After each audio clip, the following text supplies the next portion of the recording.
بما اننا مخلصين امتحانات دلوقتي، فجيت لك بفكره فيديو. بما ان احنا قاعدين فاضيين هينفعك السنه الجايه. جاي اقول لك النهارده انت ازاي بتضيع وقتك في المذاكره. وصدقني ده مش رايي الشخصي، ده الموضوع كبير جدا. اهلا بيكم في حلقه جديده من الشاب الكترون. عايزك تركز معايا بقى علشان الموضوع بتاع النهارده ده موضوع جميل ورايق. يلا بينا.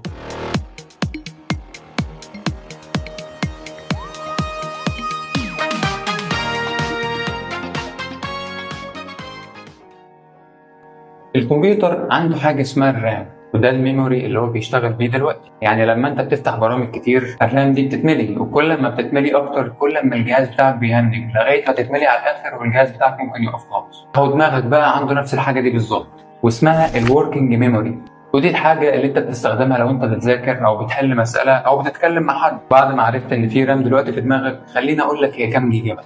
في الستينات عالم اسمه جورج ميلر قال ان الدماغ يقدر يشيل 7 حاجات في نفس الوقت، وكل الكتب درست ده وكل الناس صدقت على الكلام ده. وبعدين سنه 2001 جه عالم اسمه نيلسون وقال لك لا، ده الحد الفعلي للوركينج ميموري اللي في مخك دي مش 7 حاجات، 4 حاجات بس. يعني دماغك بدل ما كان بيشيل 7 حاجات في نفس الوقت، لا ده هو بيشيل 4 حاجات بس في نفس الوقت. يعني كده دماغك مش ديل اي سيف. وبما ان الرام اللي في مخك برضه بيشيل 4 حاجات مع بعض في نفس الوقت، يعني ده لو كان بيشيل حاجتين في نفس الوقت انا كنت انبسطت، فما بالك بقى ان هو بيشيل 4 حاجات في نفس الوقت. انا عايز اعرف بقى اللي انا بذاكره ده كله بيروح فين.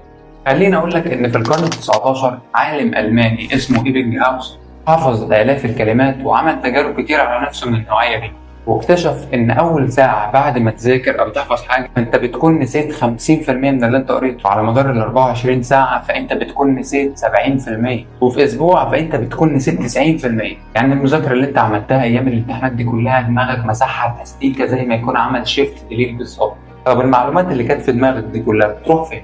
في دماغك في منطقه اسمها الهايبوكامبس، وما تحاولش تنطقها ورايا. شغلانه زي برضو الرام اللي في الكمبيوتر بالظبط، بيشيل المعلومات الجديده مؤقتا، لكن المعلومات دي علشان تتحفظ في الهارد درايف الحقيقي هو في دماغك حاجه اسمها الكوارتز، بيكون محتاج حاجه واحده بس، انك تنام. لما بتنام الهايبوكامبس ده بيعيد تشغيل يومك كله، زي الكمبيوتر بتاعك لما بيجي يعمل باك اب كده وينقل لك المعلومات من الذاكره المؤقته للذاكره الدائمه. وده مش كلامي، ده كان بحث منشور في Journal of Neuroscience.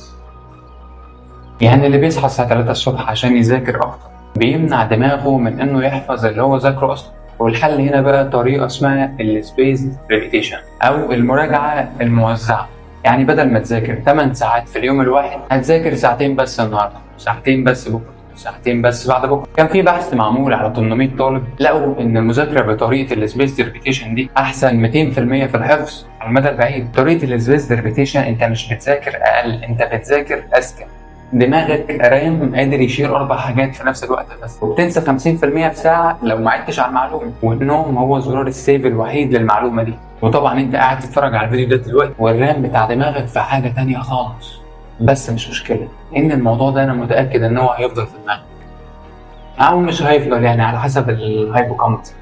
لايك بقى للفيديو، شير، سبسكرايب، تفعيل زرار الجرس ده. روح عليا. الى اللقاء واشوفكم الحلقه الجايه.